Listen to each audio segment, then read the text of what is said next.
Hello children, welcome to us education. आज हम करेंगे आरबीएससी की 8वीं क्लास की संस्कृत की किताब रंजनी का 14वां चैप्टर भारतीय काल गणना। तो इस पाठ में भारतीय समय के अनुसार काल गणना का परिचय देते हुए वैदिक काल से चले आ रहे जो अलग अलग संवत हैं, वर्ष हैं, ऋतुएं हैं, नक्षत्र हैं, राशियां हैं, महीने, पक्ष, तिथियां और जो दिनों की संख्या वगैरह है उनके नामकरण के बारे में बताया गया है। और साथ ही इसमें संस्कृत भाषा में जो संख्याएं हैं उनका भी ज्ञान कराया गया है। तो भारतीय काल गणना मतलब भारत की काल गणना। तो आइए देखते हैं कि इस चैप्टर में क्या कहा गया है। काल चक्रम सततम प्रचलति। काल चक्र समय का जो चक्र है, समय चक्र निरंतर चलता रहता है। भारतीय काल विषयिनी गणना वैदिक कालात् प्रचलिता अस्ति। भारत में समय विषयक गणना वैदिक काल से प्रचलित है। अत्र विभिन्न संवत्सरः प्रचलितः अभवन्। यहाँ विभिन्न संवत्सर प्रचलित हुए। परम अद्वितीय व्यवहारे विक्रम संवत्, शालीवाहन, शक संवत्, ईसवीय संवत् च इति संवत्सरः प्रमुखा संति। परंतु आजकल व्यवहार में विक्रम संवत्, शालीवाहन, शक संवत्, ईसवीय संवत् ये संवत्सर प्रमुख हैं। तत्र शक संवत् अस्माकं राष्ट्रीय संवत् विद्यते। उनमें शक संवत् हमारा राष्ट्रीय संवत् है। विक्रम संवत् प्राचीन कालात् विशेषतः लोक व्यवहारे प्रचलति। विक्रम संवत् प्राचीन काल से विशेष रूप से लोक व्यवहार में प्रचलित है। ईसवीय संवत् च अद्वितीय राजकार्य प्रायः प्रयुज्यते। और जो संवत् है ईसवीय संवत् आजकल राजकार्य में प्रायः प्रयुक्त होता है। ईसवीय संवत् च और ईसवीय संवत् अद्वितीय आज राजकार्य में प्रायः प्रयुज्यते प्रयुक्त होता है। संवत्, संवत्सरः, वर्षम च इति शब्दः पर्यायवाचिनः सन्ति। संवत्, संवत्सर और वर्ष शब्द पर्यायवाची हैं। एकस्मिन् वर्षे वसन्तः, ग्रीष्मः, वर्षा, शरद, हेमन्तः, शिशिरश्च इति षड् ऋतवः भवन्ति। एक वर्ष में वसंत, ग्रीष्म, वर्षा, शरद, हेमंत और शिशिर ये 6 ऋतुएं होती हैं। तो यहाँ पर क्या बताया गया कि समय चक्र निरंतर चलता रहता है। भारत में समय विषयक गणना वैदिक काल से प्रचलित है। यहाँ विभिन्न संवत्सर प्रचलित हुए हैं, परंतु आजकल व्यवहार में विक्रम संवत्, शालीवाहन, शक संवत्, ईसवीय संवत् ये संवत्सर प्रमुख हैं। उनमें शक संवत् हमारा राष्ट्रीय संवत् है। विक्रम संवत् प्राचीन काल से विशेष रूप से लोक व्यवहार में प्रचलित है और ईसवीय संवत् आजकल राजकार्य में प्रायः प्रयुक्त होता है। संवत्, संवत्सर और वर्ष शब्द पर्यायवाची हैं। एक वर्ष में वसंत, ग्रीष्म, वर्षा, शरद, हेमंत और शिशिर ये 6 ऋतुएं होती हैं। एकस्मिन् वर्षे सूर्यः सप्तविंशति नक्षत्रेषु परिभ्रमति। एक वर्ष में सूर्य 27 नक्षत्रों में भ्रमण करता है। एतद् अनुसारम् एव भारतीय वर्षस्य निर्माणं भवति। इसी के अनुसार ही भारतीय वर्ष का निर्माण होता है। द्वादशानां नक्षत्राणां पूर्वतिथेः अनुसारं द्वादशानां मासानां नामकरणं जातम्। 12 नक्षत्रों की पूर्णा तिथि के अनुसार 12 महीनों का नामकरण हुआ है। सापाद्वै नक्षत्राणां मेलनं कृत्वा एकस्याः राशेः निर्माणं भवति। 2.25 नक्षत्रों को मिलाकर एक राशि का निर्माण होता है। सूर्यः एक मासे एकस्मिन् राशौ भ्रमति। सूर्य एक महीने में एक राशि में भ्रमण करता है। 12 मासानां नामकरणं पूर्णतिथौ आगत्य चांद्र नक्षत्रस्य उपरि जातम्। 12 मासानां नामकरणं पूर्णतिथौ आगत्य। 12 महीनों का नामकरण पूर्णा तिथि को आए हुए चांद्र नक्षत्रस्य उपरि जातम्। चांद्र नक्षत्र के ऊपर हुआ है। यथा चैत्र चित्राम, जैसे चैत्र चित्रा नक्षत्र पर वैशाख वैशाखम, वैशाख विशाखा नक्षत्र पर ज्येष्ठा ज्येष्ठाम, ज्येष्ठ ज्येष्ठा पर आषाढ़ा पूर्व आषाढ़म, आषाढ़ पूर्व आषाढ़, श्रावण श्रावणम, श्रावण श्रावण पर भाद्रपदा भाद्रपदम, भाद्रपद भाद्रपद पर अश्विनः अश्विनीम, अश्विन अश्विनी पर कार्तिकः कृतिकाम, कार्तिक कृतिका पर मार्गशीर्षा मृगशिरा, मार्गशीर्ष मृगशिरा पर पौषः पुष्यम, पौष पुष्य और फाल्गुन फाल्गुनीम आश्रित विख्याता। तो पौष पौष पुष्य पर तथा फाल्गुन महा फाल्गुनी नक्षत्र पर आश्रित होकर विख्याता प्रसिद्ध हैं। तो यहाँ पर क्या बताया गया, एक वर्ष में सूर्य 27 नक्षत्रों में भ्रमण करता है। इसी के अनुसार ही भारतीय वर्ष का निर्माण होता है। यह नक्षत्रों की पूर्णिमा तिथि, यह 12 नक्षत्रों की पूर्णिमा तिथि के अनुसार 12 महीनों का नामकरण हुआ है। 2.25 नक्षत्रों को मिलाकर एक राशि का निर्माण होता है। सूर्य एक महीने में एक राशि में भ्रमण करता है। 12 महीनों का नामकरण पूर्णिमा तिथि को आए हुए चांद्र नक्षत्र के ऊपर हुआ है, जैसे चैत्र चित्रा पर, वैशाख विशाखा पर, ज्येष्ठ ज्येष्ठा पर, आषाढ़ पूर्व आषाढ़ पर, श्रावण श्रवण पर, भाद्रपद भाद्रपद पर, अश्विन आश्विन अश्विनी पर, कार्तिक कृतिका पर, मार्गशीर्ष मृगशिरा पर, पौष पुष्य पर तथा फाल्गुन महा फाल्गुनी नक्षत्र पर आश्रित होकर प्रसिद्ध हैं। पहला महीना क्या है, चैत्र मासा, चैत्र माह, अस्मात् मासाद विक्रम संवत प्रारभ्यते, इसी माह से ही विक्रम संवत प्रारंभ होता है। इसी महीने से विक्रम संवत प्रारंभ होता है। तो हिंदी के जो महीने होते हैं वो चैत्र माह से शुरू होते हैं। भगवती दुर्गायाः उपासना चैत्री चंद्रः सिन्धि सिन्धि समाजस्य पर्वः भगवता श्रीरामचन्द्रस्य जन्मोत्सवश्च अस्मिन् एव मासे आगच्छति। भगवती दुर्गा की उपासना, नवरात्र, चेटी चंड सिंधी समाज का पर्व और भगवान श्री रामचंद्र का जन्मोत्सव मतलब रामनवमी इसी महीने में आता है। वैशाख मासा अस्मिन् मासे अक्षय तृतीया बुद्ध पूर्णिमा च आयातः, और जो वैशाख का महीना होता है तो इस महीने में अक्षय तृतीया, आखा तीज और बुद्ध पूर्णिमा आते हैं। बहूनि मांगलिक कार्याणि अपि अस्मिन् मासे भवन्ति, बहुत से मांगलिक कार्य भी इस महीने में होते हैं। ज्येष्ठ मास अस्मिन् मासे निर्जला एकादशी बट सावित्री व्रत पूजनम अन्य च मांगलिका उत्सव भवन्ति। ज्येष्ठ के महीने में क्या होता है, इस माह में निर्जला एकादशी, बट सावित्री व्रत पूजन और अन्य मांगलिक उत्सव होते हैं। आषाढ़ मास अस्मिन् मासे देवशयनी एकादशी गुरु पूर्णिमा भगवता जगन्नाथस्य रथ यात्रादयः व्रत उत्सवः भवन्ति। आषाढ़ के महीने में इस माह में देवशयनी एकादशी, गुरु पूर्णिमा, भगवान जगन्नाथ की रथ यात्रा आदि व्रत एवं उत्सव होते हैं। तो यहाँ पर बताया गया है कि कौन से महीने में कौन से व्रत और कौन से उत्सव होते हैं।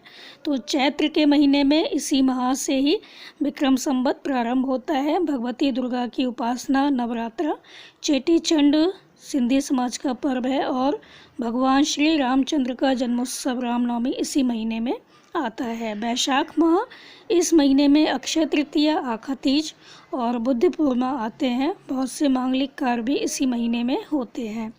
ज्येष्ठ माह, इस माह में निर्जला एकादशी, बट सावित्री व्रत पूजन और अन्य मांगलिक उत्सव होते हैं। आषाढ़ माह, इस माह में देवशयनी एकादशी, गुरु पूर्णिमा, भगवान जगन्नाथ रथ की यात्रा आदि व्रत एवं उत्सव होते हैं।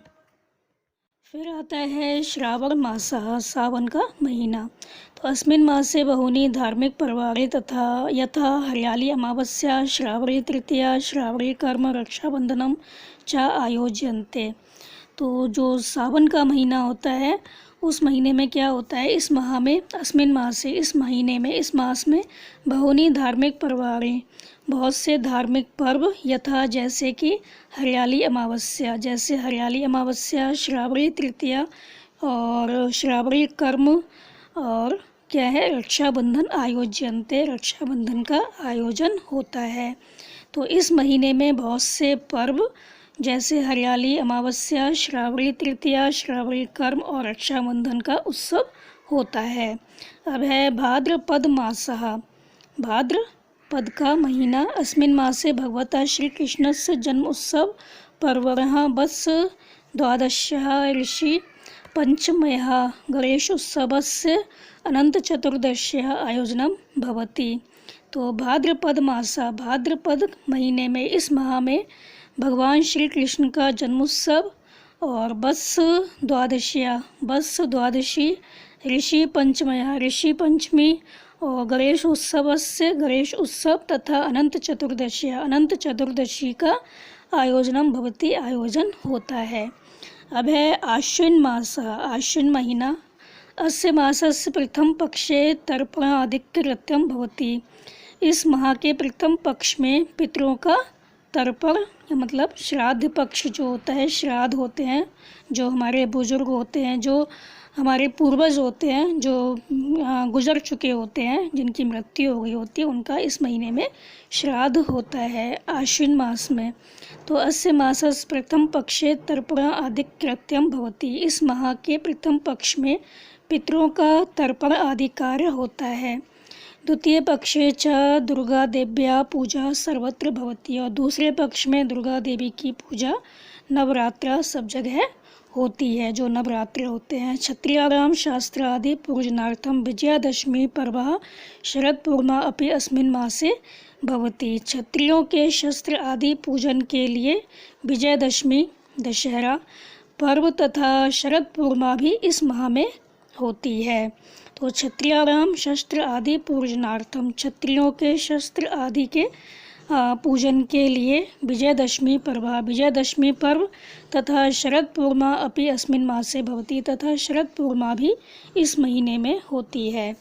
फिर है कार्तिक मासः, कार्तिक का अगला है कार्तिक मासा, अस्मिन् मासे कर्क चतुर्थी। तो कार्तिक महीने में, इस माह में कर्क चतुर्थी मतलब करवा चौथ, अहोई अष्टमी, धन त्रयोदशी, धनतेरस, दीपावली महोत्सव, गोवर्धन पूजा, भ्रात द्वितीया, भाई दूज, देवोत्थाई, देवउठनी एकादशी, कार्तिक पूर्णिमा आदीनि पर्वाणि समायन्ति। कार्तिक पूर्णिमा आदि पर्व समायन्ति आते हैं।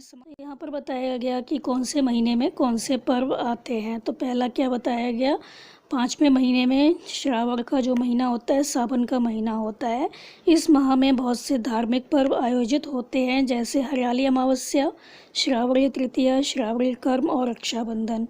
फिर है भाद्रपद माह, इस माह में भगवान श्री कृष्ण का जन्मोत्सव पर्व, वत्स द्वादशी, ऋषि पंचमी, गणेश उत्सव तथा अनंत चतुर्दशी का आयोजन होता है। फिर है आश्विन माह, इस माह के प्रथम पक्ष में पितरों का तर्पण मतलब श्राद्ध पक्ष आदि कार्य होता है, और दूसरे पक्ष में दुर्गा देवी की पूजा मतलब नवरात्रा सभी जगह होती है।